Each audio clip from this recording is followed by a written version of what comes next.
All right. Hi, welcome. This is Michael Makovsky. I'm the president CEO of JINSA.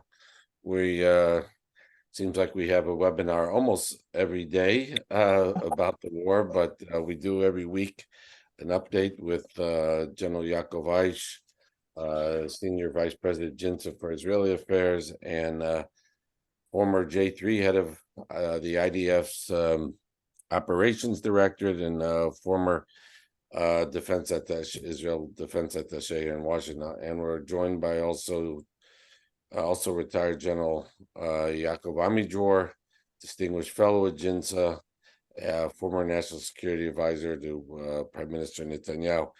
Generals, welcome. Good to see you both. Good evening, Mike. Thank you for having us.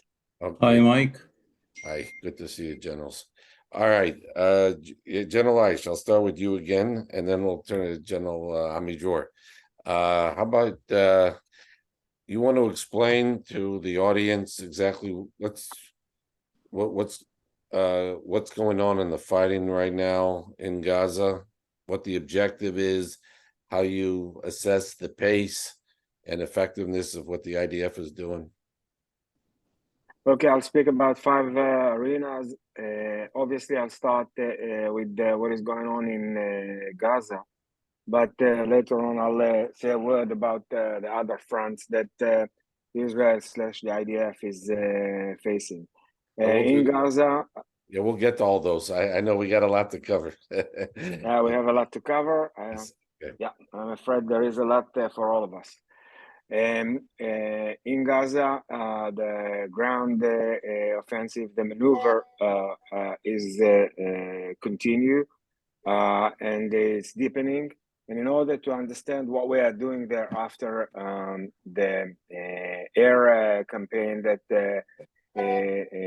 prepared the area of operation for the maneuver, people have to understand that once the ground forces penetrated, they are not just fighting on the ground, they're fighting on the ground, under the ground.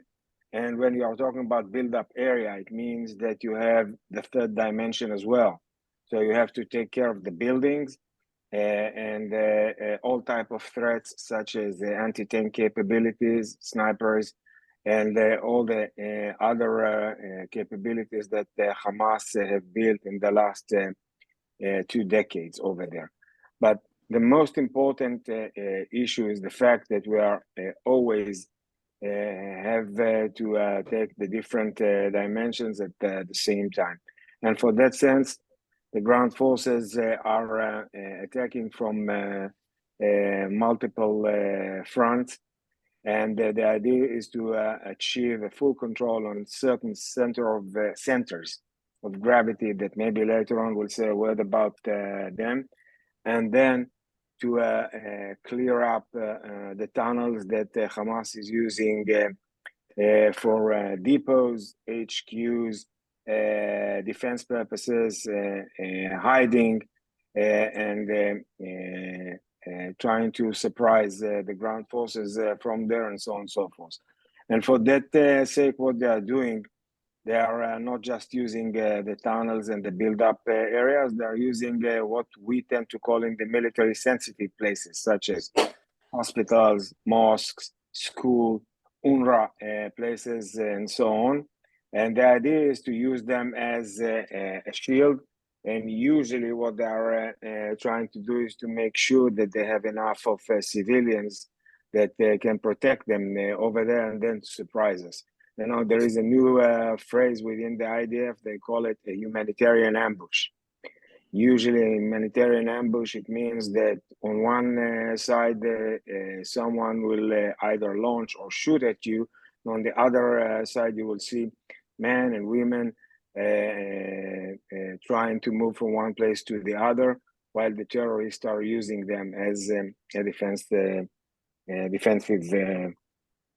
humanitarian shield.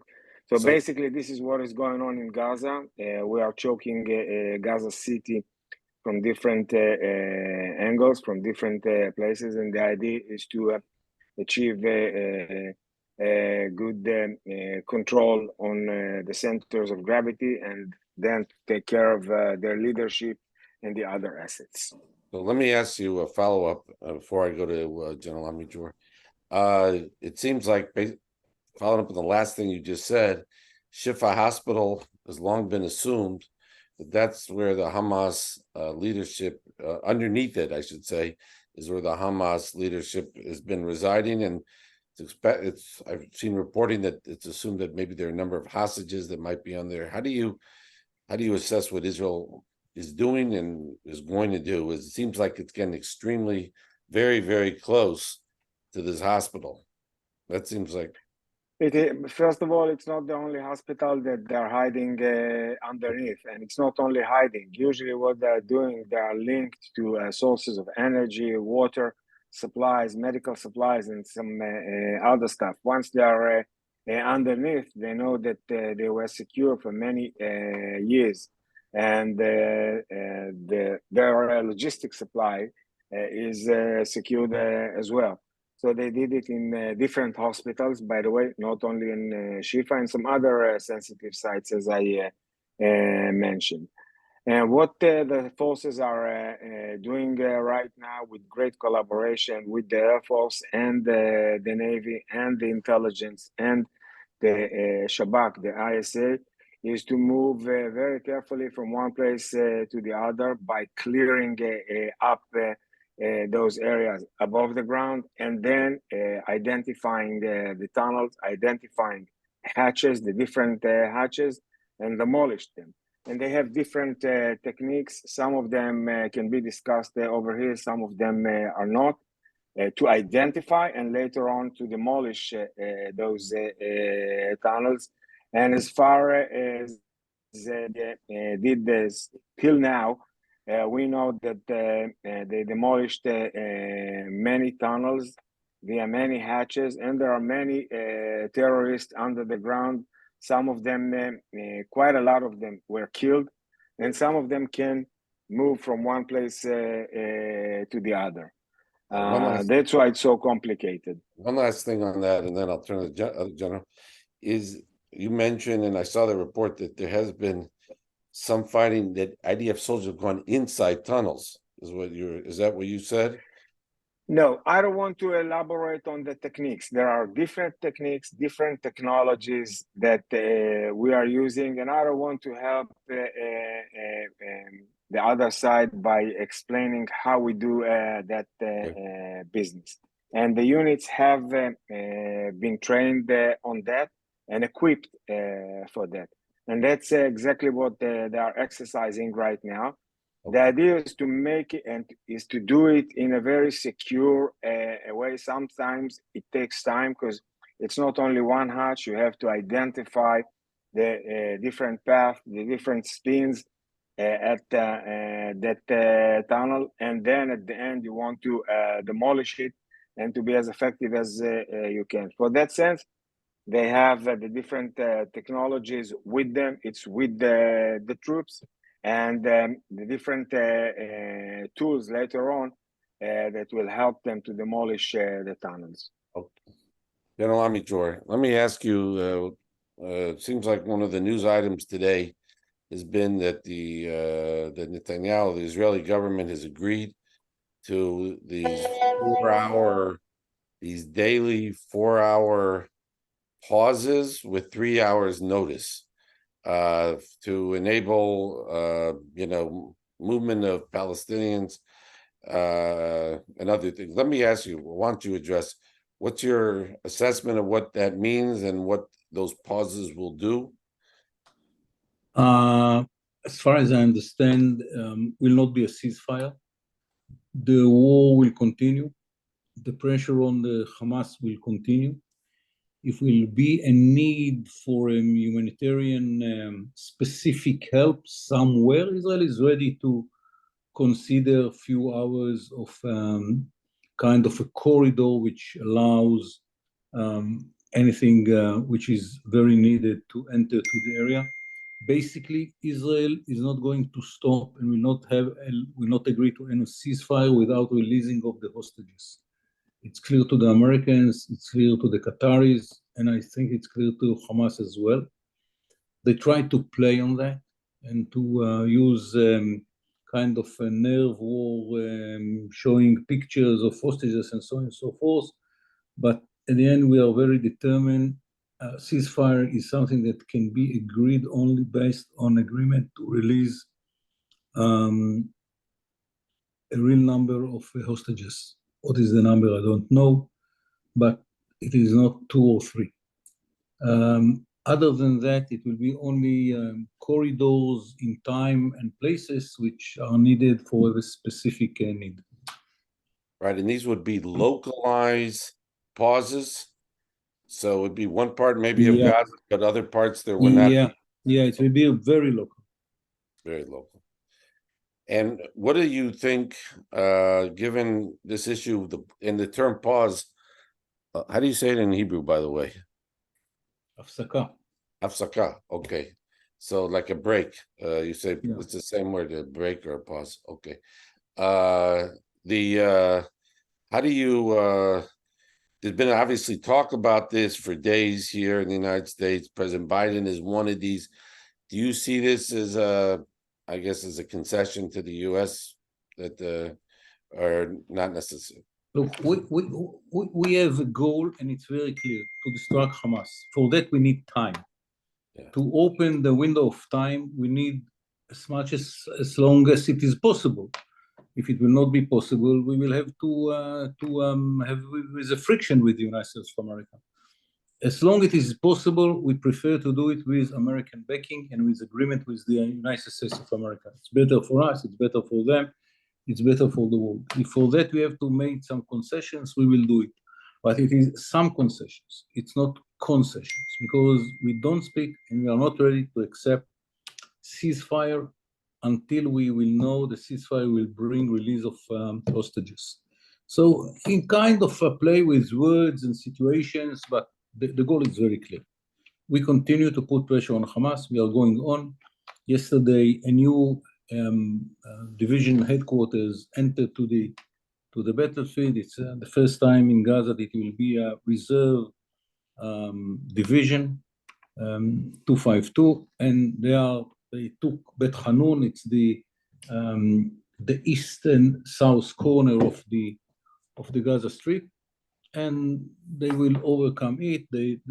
We want to put the pressure from many sides of the north part of Gaza, and we know that behind the corner there is a question when we will move the efforts to the south part of Gaza, because we do not control not Deir al-Balah, not Khan Yunis, not Rafah, and the central camps which we didn't touch.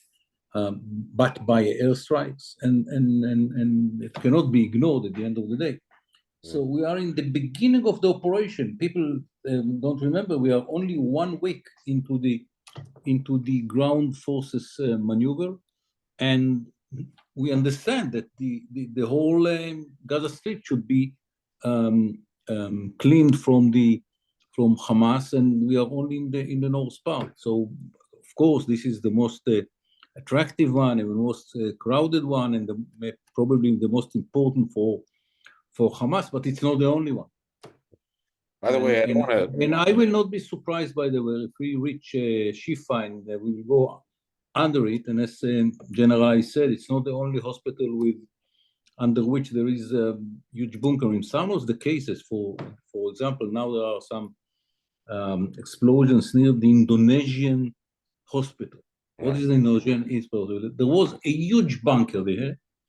The guys in Gaza called Indonesia, offer them to build an hospital, and they built the hospital on the roof of the bunker. So it's not the only hospital, right, under which there was, before the hospital, there was a huge bunker. So I will not be surprised if they run from the place and are locating themselves somewhere else, in the south, in the north, I don't know. Because they see us coming in slowly.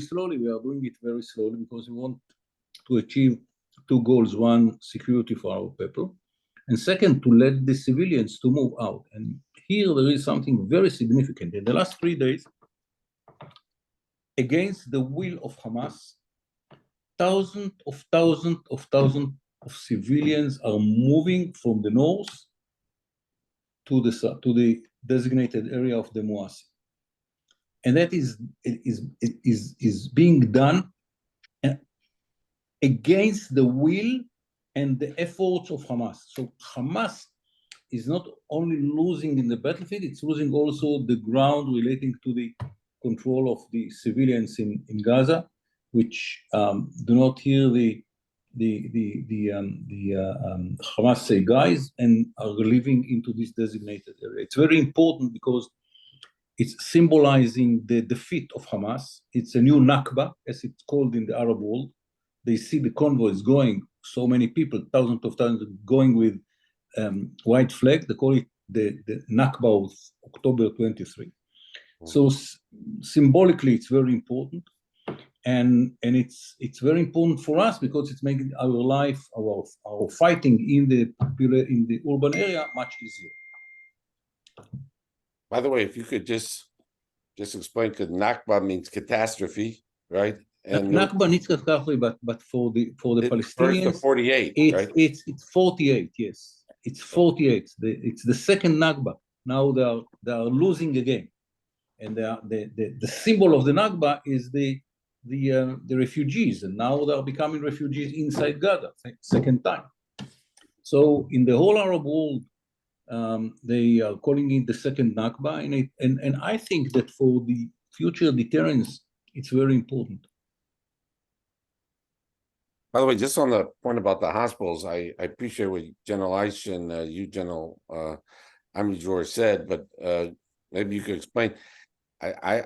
Isn't Shifa Hospital considered the larger hospital, or is it just that it's seen that some of the it's larger. It's larger. It's the largest. It's larger right? hospital. By the way, the architects of the hospital are Israelis. Because when it was done many years ago, we helped to build the hospital, not the bunker under it, but the hospital. Let's see. So Israel must have a pretty good. It's kind of like when the Entebbe, wasn't that also built? Yes. It's reminded the Entebbe, but here the target is not the hospital; it's the bunker. Right, but it should help. And with the bunker, we didn't have any knowledge. By the way, I appreciate General Amidror. I noticed you're wearing a JINSA Generals and Admirals shirt, so I appreciate you doing that. I appreciate the marketing. General Amidror, wait, one more thing for either of you. I'm sorry to harp on this in front of the audience. I don't want to be good to explain, but you said pause in Hebrew is hafsaka. Isn't ceasefire also hafsakat esh, also the word hafsaka? Or yes, but this is ceasefire. It's totally different. I see. I mean, totally different arrangement in the battlefield. Okay. In fact, Mike, pauses are happening already in the last few days. When we saw Palestinians leaving their houses and moving to the southern part of the Gaza Wadi, as we asked them to do, we have created for them kind of a secure corridor, and it was kind of a pause over there to allow them to move from one place to the other. In fact, we secured them because Hamas was trying to stop them from moving from one place to the other. While doing that, we were attacking and conducting an offense in other places. So it is not a ceasefire. That's why the word pause is more relevant over here. And you do it from time to time according to the conditions in the battlefield, especially for humanitarian purposes. This is something you do anyway. It was very ironic to see Israeli Merkava tanks securing the Palestinians moving in Salah ad-Din road, and it was needed to secure them against the attempt of Hamas to stop them from moving from the north to the south. Hamas was shelling mortars at them. Let's see if the American media picks up on that. And just to clarify, the road you mentioned, General Amidror, that's the humanitarian corridor. That's the corridor that was designated for people. That was in purpose for this movement of the Palestinians from one place to another.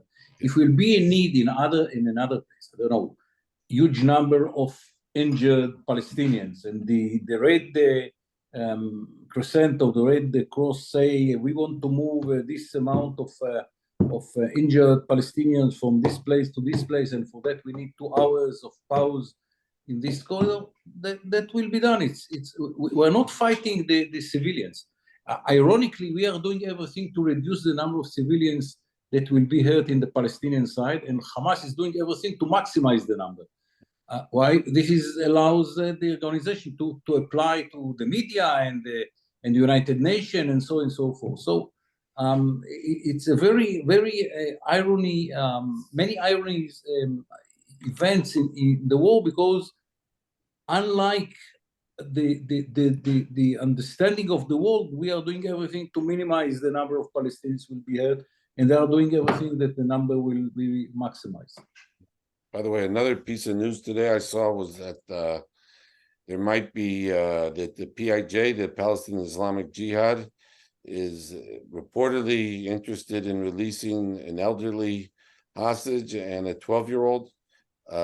Yes, we are saying to everyone, if someone will be released, and no one will be more happy than us, but we understand that they are using it to put pressure on us with the stories which are not going to happen. If they are going to be happen, it will take time.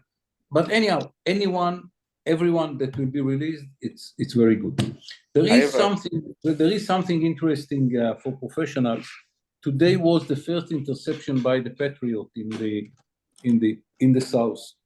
A drone coming from Jordan. I don't know what drone. I don't know. Don't have any details. But now we can say that all the elements of the anti-air systems in Israel had been tested. Iron Dome, of course, it's making the bread and butter of that. David Sling took part. We don't publish the number, but it was very good results, fantastic results. With the Arrow, we have at least 3 interceptions. All of them are full interceptions, so it's 100%, but it's only 3 occasions. And now the Patriot, so you can see that the whole system works in a coordination, which allow us to pick the right answer to the challenge which is coming, and it works fantastically. Nothing is at 100% guarantee, but it works very, very good. And is that General Ayish, is that a Patriot manned by the IDF or by American?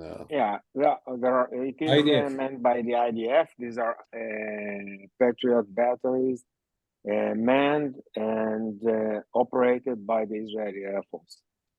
By the way, what General Amidror was describing is very accurate, with one exception, which is a kind of a cruise missile / UAV that hit the school light. Yeah. Yes, UAV.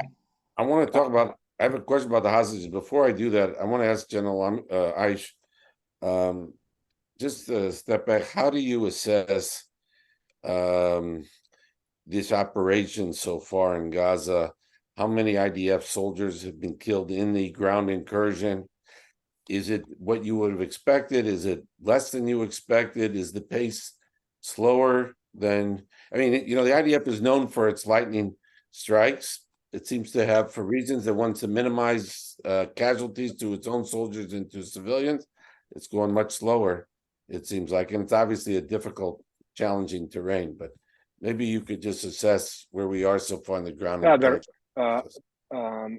The reason why I described at the beginning the fact that the ground forces are fighting above the ground, under the ground, and dealing with the multi-story buildings, which is another dimension, is to try and to share the sense, the challenge with our participants. Since the beginning of the the war in October 7th, the IDF have lost 351 soldiers. 35 of them were killed at the ground offense into Gaza. I think it's too early to assess the number of casualties. It was quite clear that when you are trying to breach such an obstacles, when you are attacking such an enemy which is dug into the ground, well equipped, and in a second I'll share with you some numbers. You are going to pay a certain price. What I can tell you is that in any incident when Israeli soldiers were facing Hamas terrorists, it was very clear who won that battle, as tough as it was, above and under the ground. Although they are well familiar with the terrain, we are well familiar with the tunnels and well prepared for us. So there are not too many options when you are talking about such a small and densely populated area. Having said that, I think what the ground forces are doing together with the intelligence, with the Shabak, with the Air Force, with the Navy support is pretty impressive in any terms, definitely compared to what I have experienced until 7 years ago in the military. They took it to a different level. And I think this is one of the reasons why we can see such an impressive results. And bear in mind that we are talking about a culminating results. They are building it, and we will see the results in the next, I would say, few days or weeks. What definitely they have is the stamina, the motivation to continue doing it, step by step, taking care of all the dimensions.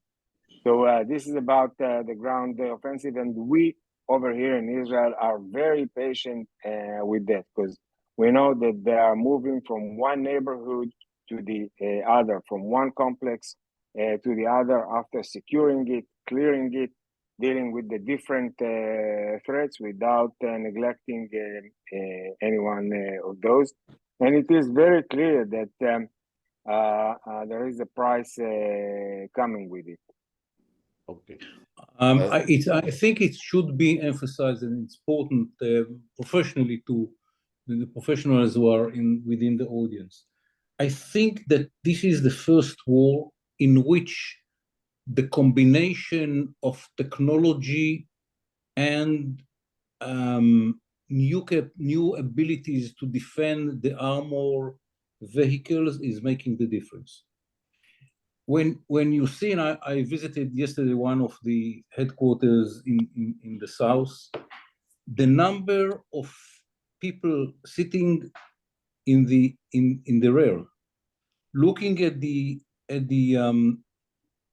situation on the ground, bringing the RPVs and all the information to the leaders in the front, and combine the ability to escort the forces and to see what is going on the other side of the corner, and help them to clean the area before they are moving to the next stage, with the ability to bring very precise munition in the right time, is making a huge difference. It's not the battlefield that the General Ayish and me we knew in the past. It's different. And we have to understand it is much more, there were complaints, Israel is investing too much in technology and don't put emphasize on training and so on and so forth. When you look at the forces and you look at the huge amount of people helping them to clean the area and to move on, it's really impressive. It's another battlefield. I don't know if anyone in the world has it. because for us it's easier. We know where we will fight, and we are sitting very close to the battlefield. It's not that we have to move to the other side of the wall. You know, they killed our civilians in a point, and we are fighting now 10 miles from this point to kill them. So it's easier for us to organize the whole infrastructure for that.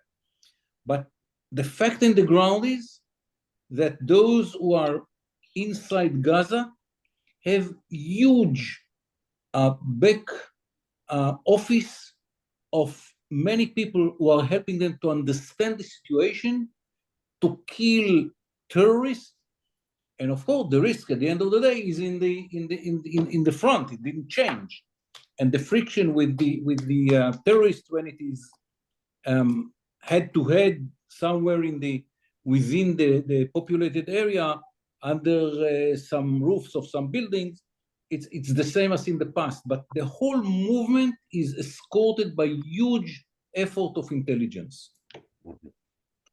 Let me ask you, General Amidror, did Netanyahu made some news yesterday or the day before, I can't remember exactly, when he talked about that Israel will maintain overall security responsibility for Gaza afterwards. How do you, I recognize it's still early. I assume the Israeli government hasn't fully formulated its ideas yet about what will happen afterwards, but how do you assess what how do you understand what Netanyahu meant by that? I know about 4 teams in Israel within the system, and one out of the system, and one in America, which are working on the question of the day after. Right. And nothing was formulated and nothing was agreed. It's only ideas. What we know for sure is that the army need kind of a buffer along the border, kind of no man's land along the border between Israel and Gaza, that no one in the future will have the ability to approach close to the Israeli fence in the border. It will be a no man's land of 2 or 3 miles, I don't know, and no one can reach the fence from the Palestinian side. Mines, automatic firepower, I don't know what it is. But every officer that I speak with say we need it. We need to make a buffer between the Palestinians and the fence. Not anymore, unlike in the past, no one will approach the fence. Second is that Israel will remain in 2 phases in the Gaza Strip after the stage in which we will do what was described by General Ayish to gain control in centers in the whole area of the Gaza Strip. The first stage will be cleaning of the Gaza Strip. It will take months. By the way, in 2010, it took us in the West Bank, after we reconquered the West Bank, 4 years to clean the area. Here it will take probably few months, I don't know, between 6 and 12. And then we will pull out. We don't have any interest to control, to occupy, to build settlements and so on and so forth. It's not in the cards. I know that there are some people in Israel speaking about it. It's not on the card. And we will pull out. When we pull out, we don't know who will be the sovereign on the ground, who will control Gaza. We know who it will not be, and this is Hamas. Hamas will not have the control, even if we have to go back to kill the remains of the organization. Hamas is a footnote in history. It's not an organization after the war. And probably we will have the freedom of action militarily. We don't have any responsibility for civilians' needs of the population of Gaza. But we want to be in a position that if we have piece of information that someone somewhere tried to build something that might be used against Israel, we want to be in a position that we can come either with ground forces or with airstrikes, as we are doing in the last 11 years in Syria, as we are doing since 2002 in Jenin, Nablus, and Hebron, we want to be in a position that we can destroy any attempt in the Gaza Strip to build any military capability in the future. So when the Prime Minister spoke, I don't know what he had in mind, but probably he said that after cleaning we need a time to clean the Gaza Strip, and this is the first stage. And then we have to have the freedom to act when will be needed after we will pull out from the area. Okay. I mentioned the West Bank, and it's just to say a word about it. Since the beginning of the war, the IDF is very active with the Shabak in the West Bank. In bed. Around 1,500 people had been arrested in the 5 weeks, and almost 150, I don't know what happened today in Jenin, many had been killed in the other side. Probably 150 had been killed in these 5 weeks. So it's a big number in an area in which we have the responsibility and the ability to act. And we want to have something not equivalent, because the situation is totally different, and it very much depends on the results of the war and other issues. But we want something which is like that. The idea is the same, that we can go back whenever there is a need, and to kill whoever should be killed, and to destroy whatever should be destroyed. So this is what the Prime Minister meant when he spoke about it. Again, I didn't ask him, I didn't speak with him, I didn't speak with him about it. But if I understand the idea, this is the idea. I want to turn north, but General Ayish, I think you were head of the operations division. Is that right? During the operation, is that correct? During the second Intifada, I forgot the name. You'll remind me, of course. Yes. And during freedom, I'm sorry, not during freedom. Sorry, what was the name of the operation? Now, during the disengagement, I've commanded the Golan Heights, and for many years I fought in Lebanon with my battalion, with my brigade, as a company commander, and so on. Oh, but about the West Bank. 2002. No, I meant 2002. You are talking about the West second Bank now? Intifada. Yeah. Yes. Right. I did that as well. Right, that's what I thought. So, do you have any comment you want to make on what General Amidror just said as a point of reference for Gaza? Yes, I would like to start with Gaza, because I think your question about our freedom of action the day after in Gaza is a very important one. And I think for that sense, I have to mention the fact that in Gaza, or along the border with Gaza, our villages and kibbutzim, 24 of them, manned with something like 20,000 citizens, all of them were uprooted at October 7th. And right now they are not at their home.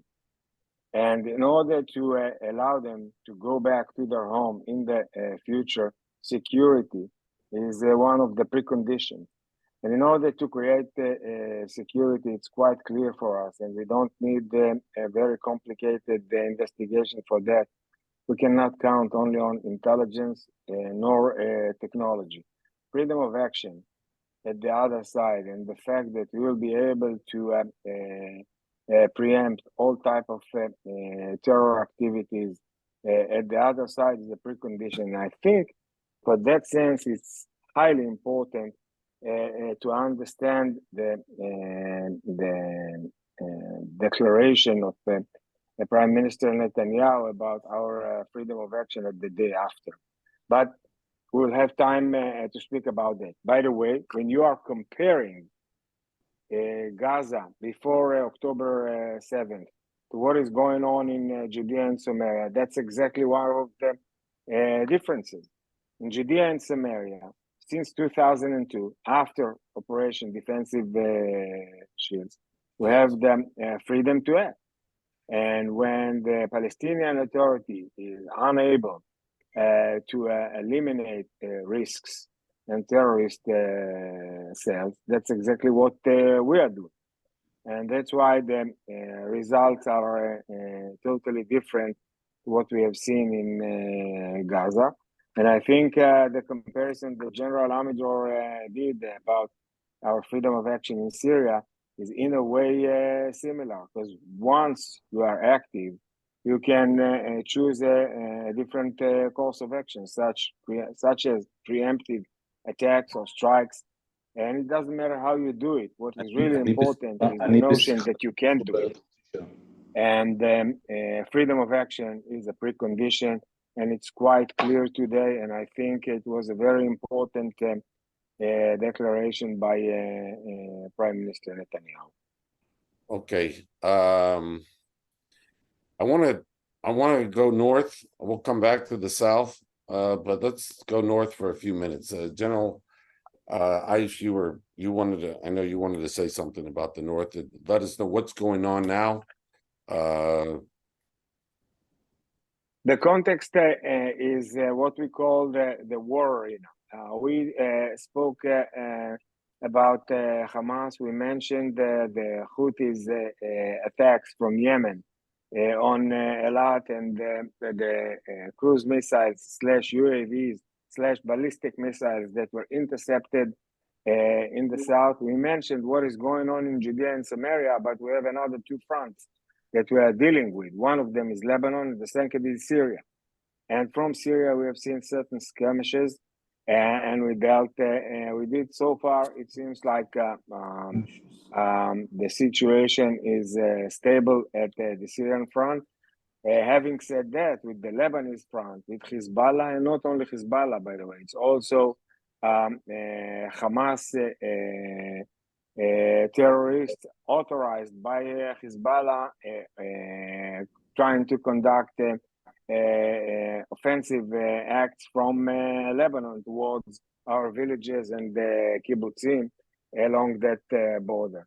And for that sake, we have deployed a very strong defense lines and very strong offensive capabilities, mainly by the Air Force, but not only by the Air Force.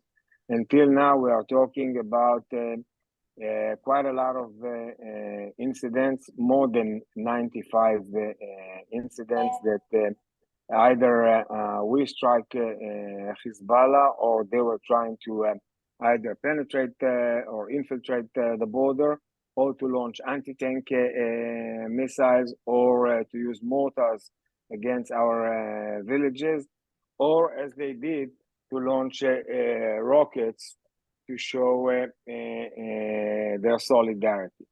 And it seems that so far they are trying to limit their activity to the level that it will be reflected as a strong solidarity with Hamas, for Hamas and the Arab world. And at the other hand, not to cross what they consider as the red line to prevent a deterioration or an escalation that will bring us with full power on them. And I think the messages from the Israeli politicians and leadership and via the US and some other channels so far, and I have to emphasize it, so far were quite effective. But I think after October 7th, we have to be very humble when we are sharing an insight vis-a-vis the other side. And it's not enough to judge him only by his intents. I think in most cases it's too complicated, and I'm sure that General Amidror can elaborate on that much more than me. We have to judge him by his activities and capabilities. Yeah, and they are significant. Yeah, so I'm glad you brought it up. So General Amidror, we last spoke, I think it was last Thursday. Since then, Nasrallah gave his speech. We had a Zoom. I'd like to get your thoughts, picking up on what General Ayish just said. How do you assess Hezbollah? I remember that I said before before his speech that we should judge the situation on the ground based on what's going on the ground, and not based on the speeches of Nasrallah. But if you take Nasrallah's words, he was fully surprised by the operation, and he said in a way to the guys of Hamas, guys, you didn't consult me, so you please eat what you boiled for yourself without me. But I'm helping you. I'm taking part in the war because blah blah blah blah blah blah blah. What he's doing is what just described by General Ayish is very limiting. It's very clear. He's limiting all the actions in 2 kilometers in this side of the fence and 2 kilometers in this side of the fence. He lost more than 60 people. By the way, more than we killed since we left Lebanon 17 years ago. And he's very careful, and he understands. I think that there are two factors. One, of course, is the American carriers, but I think that more than that, because the Americans, he understands that the Americans are not here for Hezbollah, they're here for Iran. I think that when he see the consequences of the operation in Gaza, he says to himself, I don't want to see it in South Beirut. I don't want to see it in Nabatea, the biggest Shiite city in the south. I don't want to see it in the Bin Jbel, the center of the Shiite landscape in the south. So, in a way, the beginning of something that might look like deterrence begin to work. Will it be enough? Probably not. But is it a prerequisite for any good future? The answer is probably yes. Will it be enough to convince him to change the whole character of the deployment of Hezbollah in the south? Probably not. So this is the challenge that we are facing after the war, with a different situation than before the war because of the visual results of what we are doing in Gaza. So let me ask you, just follow another storyline in the north, of course, is U.S. activity or inactivity in response to what has been really a slew of Iranian-backed attacks on U.S. forces. We've responded very few times. It seems like we specialize in hitting buildings and not terrorists. How do you see the U.S. actions, what we're doing and what we're not doing? How do you think that is affecting Israel right now, General Amidror? I think that as Israelis, we should be wise and let a sovereign superpower to decide what are the right reaction to those attacks. Israelis should not give advice to the Americans what to do in remote areas. We have enough problems to decide upon here, very close to Israel. So I don't know. I don't have a clear idea what America should do. I mean, okay. America should do what the president decides to do. All right. Well, as an American, then I'll just tell the audience. I had a piece. I think it was yesterday or the day before in the Hill, saying we have to be far more assertive and confrontational with the Iranians. And I mean, it's actually, I feel the U.S. I found that everything has changed in the Middle East, as I wrote on October 7th, except Biden's Iran policy. He's been very supportive of Israel, but our policy seems stuck in pre-October 7th, and I think it's not advancing U.S. interests at all, and it's not good for Israel either. But anyway, we sent that out. But it does, General, just to say, I know you don't want to give Israel American advice, but it does seem that the lack of American deterrence with Iran, because, you know, we've done these very kind of meek attacks, and the statements that come from the Pentagon are also perhaps even meeker, and the Iranians don't seem deterred at all. Doesn't that make Israel, isn't that challenging and raise the risks of greater a widening of this conflict? I think that the definition that the Iranians are not deterrent at all, I don't agree with it. Okay. We are destroying I thought about by Hamas. American, I meant. Yeah, We American. are destroying Hamas. Yeah. We are killing every day at least one member of Hezbollah. And the Iranians are very cautious. We bombed, according to foreign sources, more than 3 times in the last 2 weeks in Syria. And the Iranians are not reacting. You don't see anything coming from Iran. So to say that they are not deterred by the Americans and Israelis and the combination of both of them, I think it's not the right description of the. I didn't say Israel. I was talking about being deterred by. I think that the carriers here are part of the deterrence. Yeah, you think they're yes. helping? Yes, the Iranians are using proxies in areas in which they know that the Americans do not have now interest to escalate. But my guess, I don't know.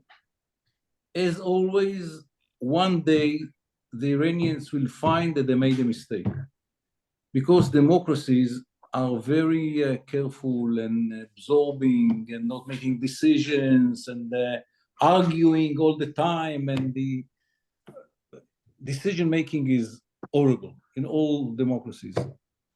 But once you cross the red line, I think we lost General Amidror for a second. Yeah, he crossed the red line. Yes, he crossed the red line.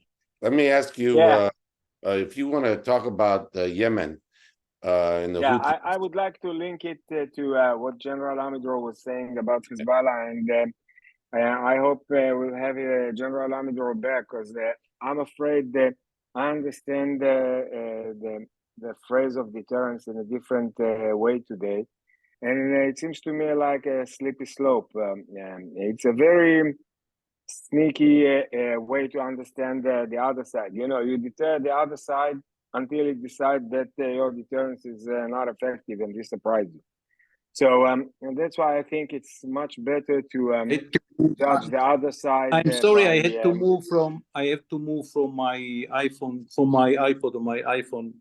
The battery is off. What I said is it's like the mistake of Hamas. They did something which forced Israel to act. One day, and it might be tomorrow, the Iranians will do something, and someone in Washington will say, enough is enough, and they will find themselves in a situation in which they don't have any answer to the American firepower.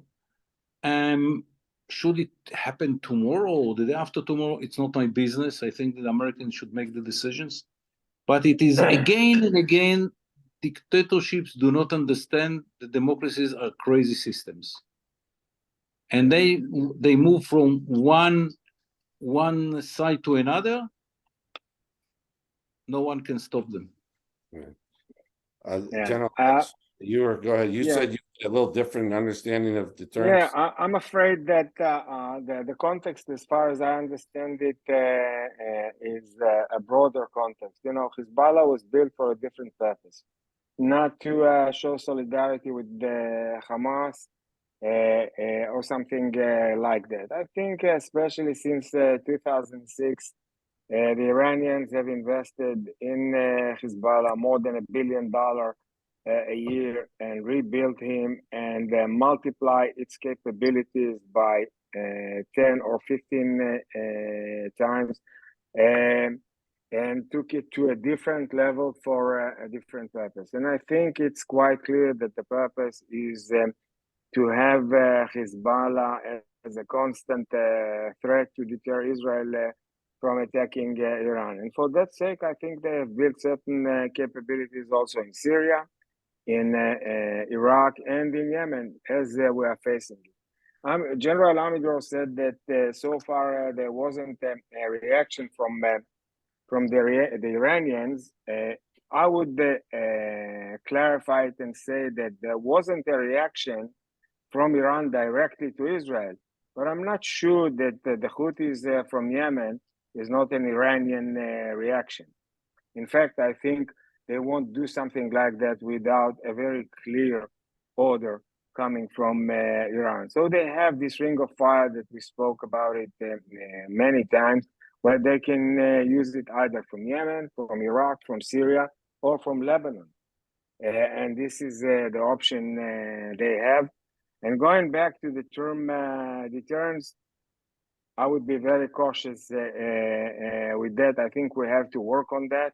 And it is like putting your savings in the bank. And it seems to me like we have to invest and to save a lot in order to achieve the right level. General Amidror, do you want to address about these missiles? We've seen some missiles from the Houthis, what that means. Yes, I agree with General Ayish that it is done based on the order of the Iranians. The Houthis will not do it by themselves, but it is another symbol of the Iranians' cautiousness not to endanger Tehran. There is a spiral of readiness to sacrifice. Iran is ready to sacrifice the Shiites in Lebanon. They are Arabs, they are not Iranians, and they're ready to sacrifice them. Hezbollah is ready to sacrifice Hamas. It's a part of the Mukamawa, part of the resistance, but they are not Shiites. And Hamas is ready to sacrifice the people of Gaza. In a way, the people of Gaza are paying for the readiness of sacrifice, to sacrifice by the Iranians, by Hezbollah, and by Hamas, and everything at the end is on the shoulder of the people of Gaza. So I agree that the Houthis did it because they had been ordered or asked by the Iranians. But the Iranians are very careful not to be involved directly. And there is a reason for that. They are not ready to risk Tehran. And they know what should be done for not risking Tehran. So in a way, they are not fully deterred because they gave the order to the Houthis, and Hezbollah is sacrificing every day at least one member of the organization.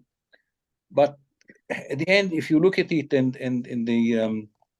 the people spoke at the beginning, the first or the second day, and say, it's a conspiracy. We will see it's a conspiracy. We will see the Iranians joining in, the Hezbollah joining in, and everyone is joining in, a multi-front war, blah, blah, blah, blah, blah, blah.